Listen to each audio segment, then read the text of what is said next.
안녕하세요. 미리네 라이브 상무모입니다. 카메룬과의 2022년 카타르 월드컵 전 마지막 모의고사를 치룬 대표팀입니다.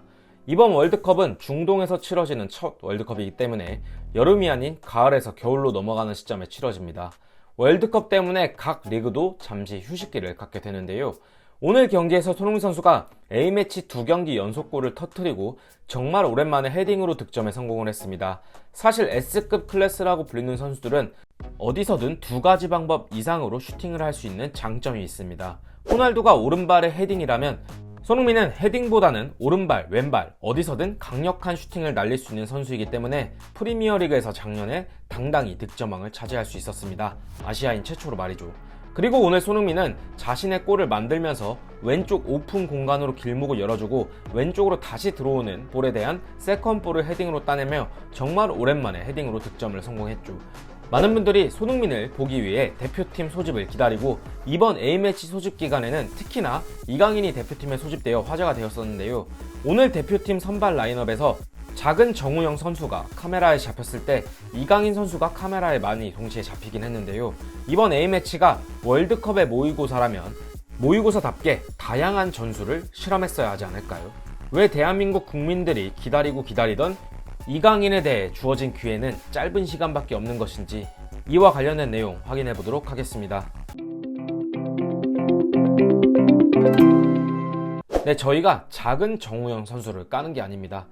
당연히 우리나라 국가대표팀 선수이고 작은 정우영 선수와 다른 대표팀 선수들이 조화를 이뤄서 좋은 경기력을 보여주는 게 좋습니다. 하지만 저희가 우려하는 부분은 벤투호의 고집입니다.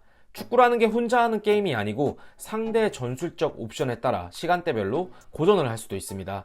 프리미어리그만 보더라도 경기 시간대별로 전술적 옵션을 다르게 운영함으로써 상대의 약점을 파고들기 위해 노력합니다. 3백, 4백, 때로는 4명의 공격수를 가져가는 옵션도 보여주면서 밸런스를 붕괴하고 상대편의 약점을 집요하게 공략합니다. 하지만 우리나라 축구 국가대표팀 어떤가요? 우리의 전술이 상대편에게 좋은 효과를 가져왔을 때는 경기를 나름대로 잘 치러갑니다. 한국식 빌드업 축구를 말이죠. 하지만 우리의 공격 전개에 애를 먹었을 때 이를 해결해 나가기 위한 옵션을 제시하지 못하고 있는 게 벤투호의 축구라고 생각을 합니다. 적절한 빌드업을 위해선 공격 전개를 위해 전술적 변경 운영이 필요하죠. 하지만 벤투호는 정해진 틀 안에서 움직입니다. 많은 매체들에서 벤투 감독이 걱정하는 부분이 이강인의 수비력으로 꼽히는데요.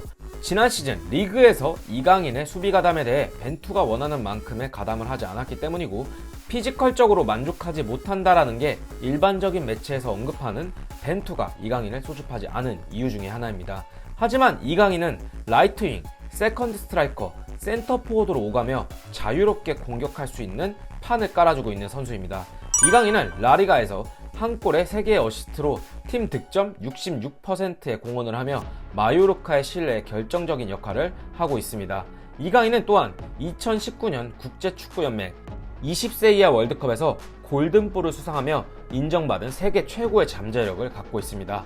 이런 잠재력을 가진 이강인 선수가 빅리그 5년차를 맞이했다는 것입니다.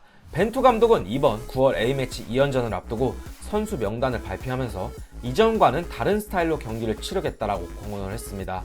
대표팀을 소집할 때는 변화를 예고했던 벤투 감독인데요. 하지만 코스타리카전에서는 큰 변화가 없었죠. 또한 이강인, 양현준 등 어린 선수들은 벤치만 달궜죠. 카메룬전을 하루 앞두고 공식 기자회견에서 벤투 감독은 지난 코스타리카전에 비교해 선발 라인업에 최소 1명 이상의 변화가 있을 예정이다. 전술 변화는 조금 더 상황을 지켜보고 결정하겠다라고 말한 바 있습니다.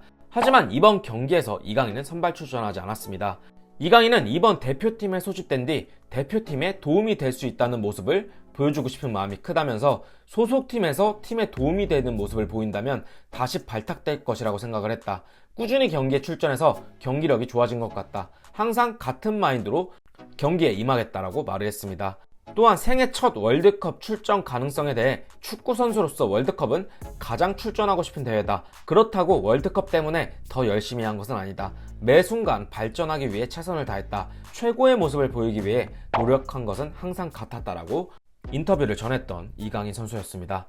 하지만 벤투호의 1순위 선택에서 멀어진 이강인은 괜스레 비행기만 타고 스페인과 한국으로 오가며 리그에 적응할 시간을 허비한 게 아닌가 싶기도 한데요. 도대체 벤투호는 무슨 생각일까요? 이강인 선수가 이번 대표팀 소집 이후 월드컵 최종 명단에 올라갈 수 있을지, 만약 카타르 월드컵 명단에 합류한다면 벤투호는 이강인을 이렇게 활용하지 않았으면 좋겠습니다. 이번 영상은 여기까지고요. 영상 끝까지 시청해주셔서 감사드립니다. 오늘 저희의 영상이 괜찮으셨다면 구독과 좋아요, 알람 설정 부탁드리면서 영상 마치도록 하겠습니다. 감사합니다.